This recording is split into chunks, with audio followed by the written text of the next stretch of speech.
šéfko, zafol som tam 10 minút. Nazdar. Piče, to dneska žiadny vandali? Čo má byť? Tak jebe. Policaj na poli. To kde sme? Ja to by som sa vedel, čo tento kokot ode nás chce.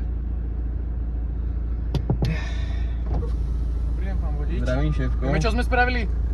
Zasnite motor. Takže vy neviete. To ani ja neviem.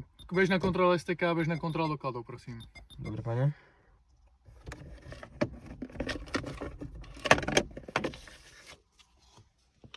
Pane, len toto mám.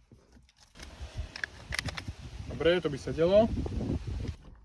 No dobre, a nejaké omamné látky alebo alkohol? Nič? Šéfko, za volantom nikdy. Dobre, tak žiadne omamné látky. Aha!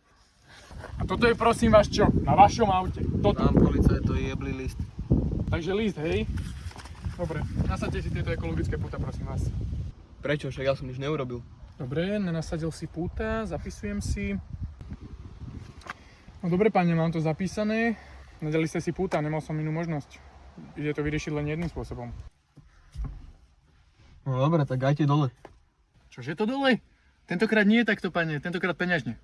No dobre, tak za koľko to bude toto? 150 eur. Fúha.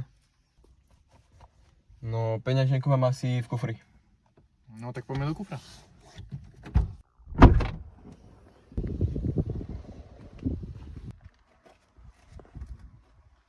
Tak 200, za tú mŕtvolu v kufri. No dobre, pani, tak ďakujem vám za príjemný obed, teda spoluprácu a majte pekný deň. Tešilo ma. No, pani, štvrtýkrát emisná za tento rok máme? Hiče.